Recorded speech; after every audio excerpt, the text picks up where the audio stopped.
Namaste, I am Mini and welcome to my channel Food Atomic. Today we are making aloo paratha, which is a famous Indian stuffed bread recipe. Before we get started, if you are new here, I make easy vegan or plant-based recipes with step-by-step instructions, and if you would like to see more of these videos, please subscribe to my channel and click on the bell icon to get regular updates. Let's start by prepping the dough for the aloo paratha.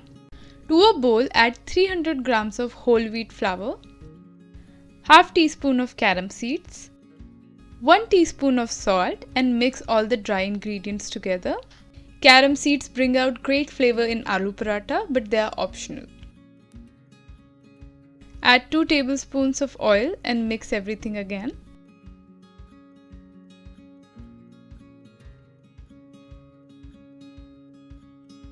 Now we'll start adding some water to the flour gradually and mix it. Do not add too much water at the same time.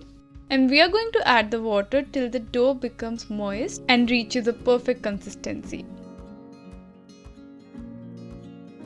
At this point, combine the dough and start to knead it. You will realize whether it needs more water or not. In my case, I needed some more water. As you can see it's all coming together now.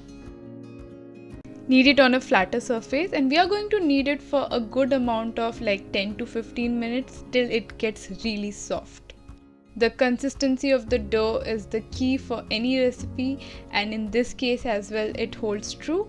So once your dough reaches that fine consistency and it has become soft, we will use the same bowl we used for mixing the dough. Add around half teaspoon of oil to it. Then place the dough on it and cover the dough with oil. Then cover the bowl either with a damp towel or with a plastic film and let it rest for 30 minutes to 1 hour. And while the dough is resting, let's start by preparing the potato mixture. These are the list of ingredients we would need. I have also listed them in the description section. So we'll start by taking 3 medium-sized potatoes. I have removed their skin and now I'm going to roughly chop them. So we are going to boil these potatoes, so if you want to let the skin on, that should be fine too. You can boil them and that way it's easier to remove the skin from the potatoes. I'm using a pressure cooker to boil them. I'll cook them up to 3 whistles. You can also boil the potatoes using an open pan and that should work too. So once the potatoes are boiled and they are at room temperature, I'm going to grate them. You can choose to mash them using a fork as well, but for me grating works better because it eliminates all the lumps. Once all the potatoes are grated, we are going to fry them in a pan with some spices. So heat a pan and add 2 tablespoons of oil. Wait for the oil to get hot and then add 1 medium finely chopped red chili or green chili, followed by 3 to 4 finely chopped garlic cloves.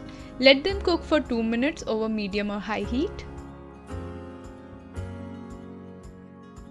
After 2 minutes, add half teaspoon of turmeric powder. Mix everything and let it cook for 1 minute. Then add the boiled grated potatoes to the pan.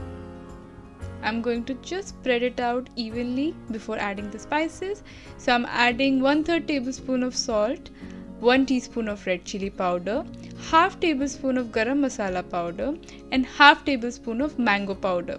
Now mix everything. If you don't have mango powder, you can substitute it with some lemon juice. Once everything is well combined, let it cook for 1 to 2 minutes and then add some freshly chopped coriander leaves and mix it well.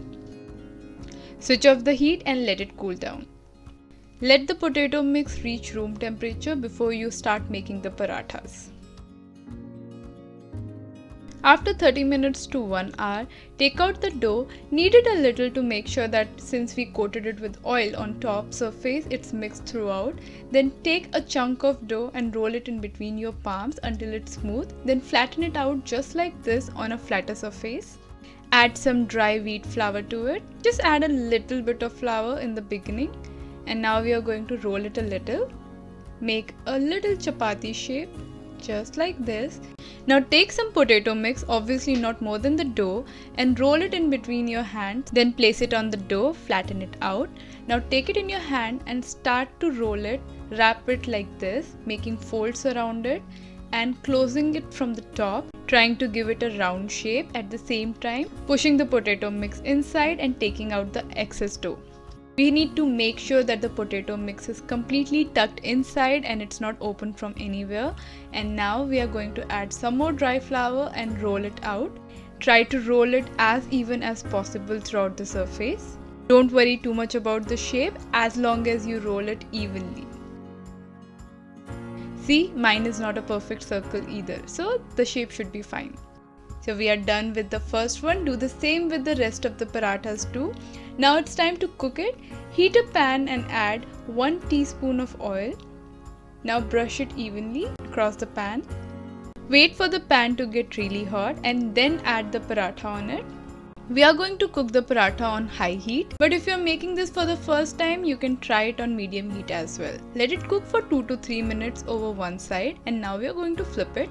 Pat it down a little with the spatula and then add few drops of oil, just enough to cover the paratha. You can even use vegan butter instead.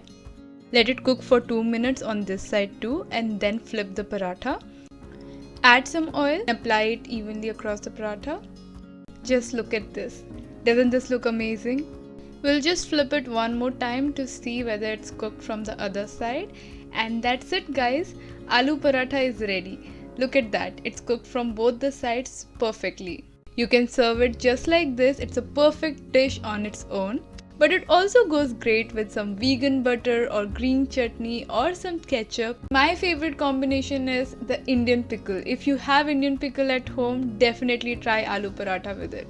So guys, there we go. Another easy vegan recipe. Do try this at home and let me know your feedback in the comment section. As usual, I have listed all the equipments I use in the description section. So if you liked this video, do give it a thumbs up and don't forget to subscribe to my channel Food Atomic. I'll be back soon with another interesting vegan recipe. Until then, bye.